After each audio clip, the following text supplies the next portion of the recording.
Welcome back, everybody. IGN Live at E3. I'm Damon. This is Joe. We're here with Adam from Konami, and we're going to talk over a live gameplay demo of PES 2018. Adam, thank you so much for coming by the IGN stage. Now, is it true? I've heard you've got Usain Bolt. How crazy is in that? the game this year. So weird. It's absolutely crazy. Not a soccer player. No, but a huge fan. And actually a player to be, because he's actually going to hang up his running shoes and hopefully change it for some soccer cleats. He did trials at Manchester United a few years ago, didn't he? Absolutely. He's played with a number of teams, but he's actually trialing right now with the second division French team. And he's looking to get into football. And that's how it started, watching a football match, seeing his people there, having a conversation. Hey, what do you do? I'm this. What do you do? I'm that. Oh, we should put him in the game. Yeah, we should. 2 weeks later. No, for real. No, for real. No, seriously. And I think it was a fantastic thing what actually happened, because it was this guy who loves football, really into it, and just having him want to be in the game, perfectly replicated. We released a trailer because we flew out to Jamaica. We did a 3D capture. He looks fantastic. He's got his celebration. It's absolutely amazing for us. And it's got so many people talking about PES. Yeah, for sure. Which we are seeing played live right here. Wonderful. So you're watching a night game right now. So this is Atletico Madrid from Spain against Liverpool. Liverpool is a partnership team for PES, so we have like an exclusive partnership with them as well. What you're seeing right now is a game which is looking completely different to last year. And it's something that we've worked on for a number of years now, 3 years. When it comes to the visuals, we're using Fox Engine still, but we're still adapting it to a football game. Oof, great save there. And what you're seeing here is brand new nighttime lighting, because what we did is, with our partnership teams, we took our scanning department with their gear and flew them to Barcelona, flew them to Germany, and flew them to the UK. And they captured the stadium lighting, the pitch, the tunnels, everything. And they even stayed until the evening so they can capture the night as well. Nice. So it's fantastic recreation of the game, and it gives it a brand new look. So are you telling Everton fans that some of the look of games they play will have... No, everyone's going to benefit. This is a game for everybody. But truthfully, actually, that's a really good question, because what we've done is, using that capture data, we're able to then use some of that to make, for example, all the grass look like grass and look very authentic in different times of the day. So actually has benefited the game. Same goes for the new face captures. We're quite big on our authentic player faces in PES. We really focus on making people look like they're supposed to. And even those sort of capturing of the face and the textures benefit other players that we can use the same sort of skin color and tone as well. Obviously, changes in football games, soccer games, are always, got to cater to the crowd. I'm not offended. They're quite hard to describe until you, like, often it takes hundreds of matches to really understand how a game feels different. What's your sort of big picture idea for PES this year? To be fair, it's the fact that you don't even need me here this year, because PES really does sell itself. And this is the easiest show that I've had, because I can talk about the visuals, the animations being different, being improved. But for us, it's night and day. If you see last year and this year, in terms of how it looks, how the players move, every year we used to have a few hundred new animations. This year, we've completely changed the base one, so how they walk, how they dribble, how they turn. So it's like, we're not talking about hundreds, we're talking about tens of thousands. Wow. So for us, it's so easy for us to get people to come in. Where the challenge lies, though, I think, is getting people to accept that PES is the best football game, And I think, listen, it's a clear challenge. We've got a huge competitor. And so what we're doing this year is something a little bit different. We're really trying to focus on improving our online. And by doing that, we're actually launching an online beta at the end of July. Interesting. Open for 11 days. But the key component of this beta is that it's 3v3. Oh, wow, okay. So it's a new mode, a new co-op mode that we're actually bringing into PES. It's part of our new esports a campaign with our features and our modes as well. So for us, 3v3 is really important, because it allows us to not just convince you, as we see a great goal, celebration, things like that, but it allows you to bring your friends into PES and convince them as well, because we do understand it's more than just one person that we need to convince. It's you and your friends as well. as you see a great shot, brand new net physics. So stoic. Goalkeeper's upset because he's let the goal in. But you see the lighting here. Looks fantastic from the floodlights. I was going to say, like, the touch. Looking closer, you know, those instant replay moments, those are often the moments where a game really sells itself for people. Absolutely. Have you worked on the sort of, like, that really close-up presentation element? Yeah. Absolutely. I mean, what you might have seen during this actual stream is you have a shot, you have a pass, a misplaced pass. You'll start seeing stats come on the screen, and it's following the broadcast element. When you saw the replay of the goal, each key play slowed down to just show you a different angle. Fantastic save there again by the goalkeeper, which we've really improved as well. But the presentation has always been something that the fans have really wanted us to focus on, to make it more authentic, more like you know, watching an actual football match, and there's something that we worked on a lot. It does feel like you started last year really pushing particularly with your partnerships, really pushing the sort of the license side of the game, getting that more sort of televisual element almost. Like having, for me, I'm not a Liverpool fan, but having You'll Never Walk Alone in a football game, that's like an incredible. It's a weirdly incredible thing because it seems like such an ephemeral element, but that's a huge part of British culture. Yeah, and absolutely. You don't often see that kind of real life aesthetic put into a football game.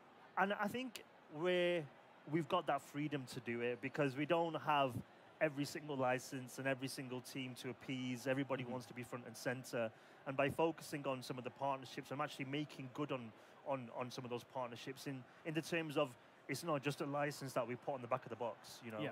We do a lot more than that. We actually go and visit the players. They get hands-on. They give us feedback. We go to the stadiums. We capture the sound, all the anthems and things. It's an unbelievable benefit to have these kind of partnerships, but it's not just a case of having your logo somewhere on when you're watching the stadium. It's a lot more than that, and it's helped us benefit the game for sure. Have you got any more key partnerships that you're planning to announce? Loads. Yeah? Absolutely. Are you able to talk about any of them? Unfortunately not, no, which is rather obvious. I was hoping for a scoop.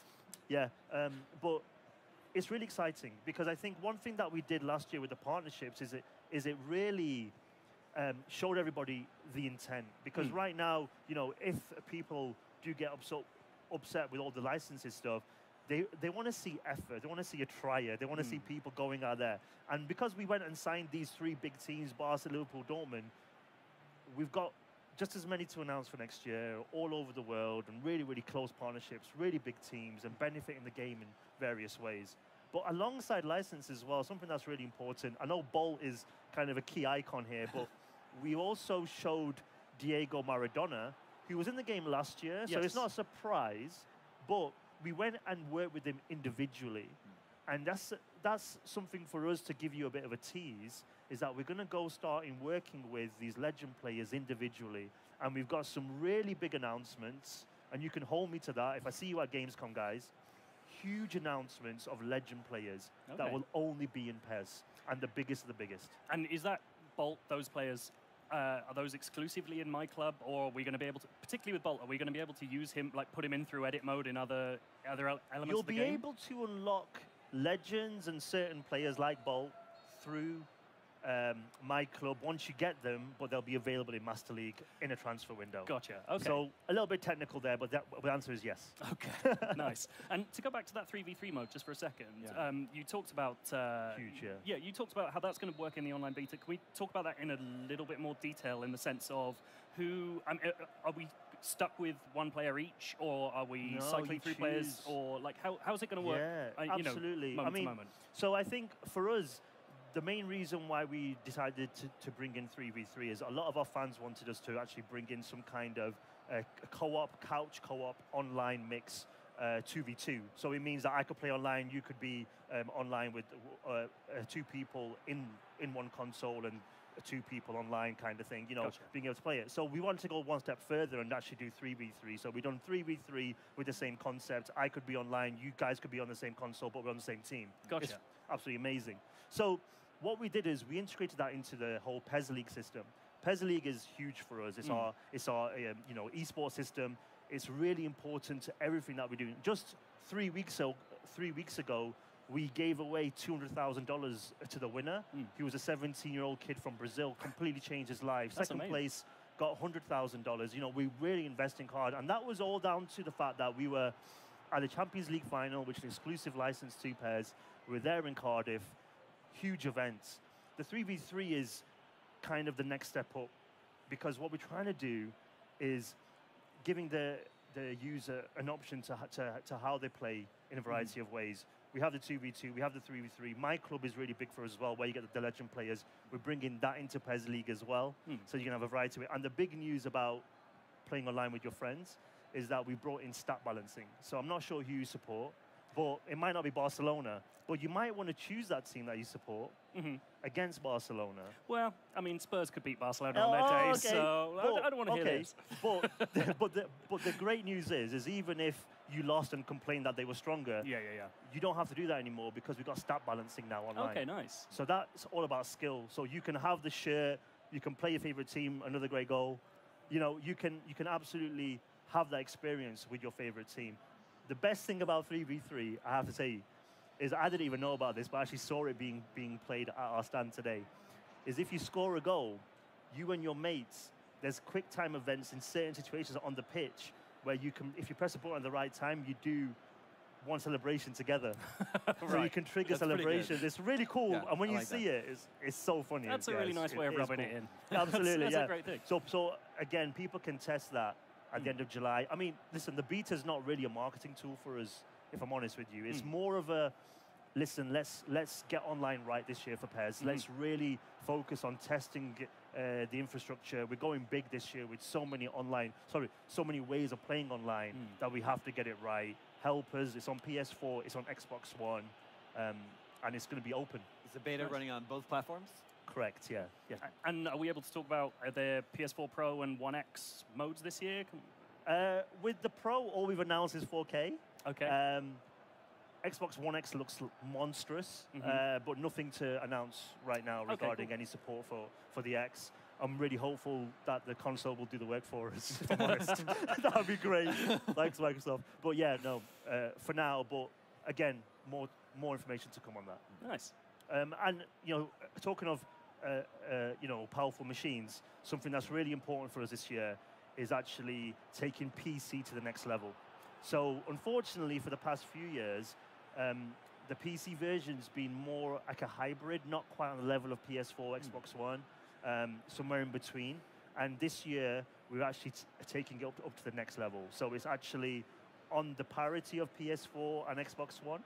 However, it is the best version. So if you do have like a GeForce or a crazy graphics card, you will be seeing PES at its best on PC. Are you able to speak to why PC's been so hard to get right and how you got it right this year? Do you know what? It's actually learning about the Fox engine. It's every year we have the same sort of challenges and we learn a little bit more and more. I still get asked a lot of questions about, are you still using Fox? Are you still using, you know? But the main point is it wasn't built for a football game. You know, it was built for a beautiful 3D open world game. And we've been adapting that visual engine for ages. It was found it easier to focus bit by bit on the consoles, which is, you know, to be fair, our biggest market. And slowly but surely, we managed to master it in a way where we could then accommodate the resource to put it on PC as well. It's really interesting that move across all sports games, actually. Like, we're seeing a lot more sports games use engines designed for other types of games, and particularly with Fox, it must be really interesting working within a company that's using this engine all across. Are you sort of setting standards for other development teams? Are you finding out things about Fox that maybe they don't know, and you're passing information? How does that work? Part of that is actually really true, finding out things about Fox that we didn't know about. It's an engine that is always being worked on, and it's something for us that allows us to benefit. That's a really nice finish, by the way. Very nice, and you get the, as you'd expect from Griezmann, hotline bling celebration as well. Yeah, I mean, I think for us it's always going to be a learning process because it's always being worked on in a certain way. I mean, there's not much more I can say about Fox because it is an engine for Konami, not just for PES, so I have to leave it there. But for us, it's learning about how we can keep utilizing it. I don't think we're kind of educating anybody internally of, oh, look what we're doing. I still think we're the ones that are learning. But it's really important for us to be building system outside of Fox, like the animation engine. For example, we need to be working on that separately. Where Fox allows us to really impress people is the lighting, it's the visuals, it's making it look real. Yeah. And we're still unlocking that potential. I mean, you must realize that I desperately want to play Dele Alli in a Metal Gear Solid game. So, okay. Like, that's, okay. If you could work on make that happen. That would be talk really to great. people. We I'll try and appreciate it. get skin pack for Survive. I don't know, That- mate. that Whatever would you be say. fun- Yeah, that would be yeah. absolutely Just for fantastic. you, though, yeah? Oh, yeah, Okay, please, good, please, obviously. please, please. Okay, okay. On the other end of the spectrum, from your high-end PCs, your Xbox One X versions, would you like to do a version for a Nintendo Switch? I would love to. Who wouldn't? I mean, I think actually a lot of people are sort of asking that question now. Yeah. Because I think everybody might have had some kind of, predetermined thoughts about how well the console would be, based on what Nintendo have achieved in the past with their, with their consoles, the support lack of, etc. But let's face it, Switch has been phenomenal, Yeah. absolutely amazing. And for me personally, I'm a huge fan. And it's not that we would ever say we're not going to work on it or we are going to work on it, but I think a lot of eyebrows right now are raised, and I would love to. That's what I can say. I mean, we can hear the noise from the Nintendo stand right now. It's Yeah. it's loud. Yeah. Like, I suppose that must be part of the sort of wider PC thing. You're creating a scalable game when you're creating for a PC audience. Like, Absolutely. Is it possible that by working harder on PC that we can then see, like, in future it could come to Switch because of that? I think that's the aim. Yeah. And we just launched a fantastic mobile game on iOS as well. So I think everything that we're doing right now is getting PES on as many platforms as possible. We certainly want it to be on every single platform out there. Nice. Well, Adam, thank you so much for coming by the show. Thank you. Does PES 2018 have a release date? September 12th September 12th? in the US. Can't Cool. wait. Awesome. Thank you so much. Thank you. Thanks, man. Stay tuned. More to come here on IGN Live at E3 after this.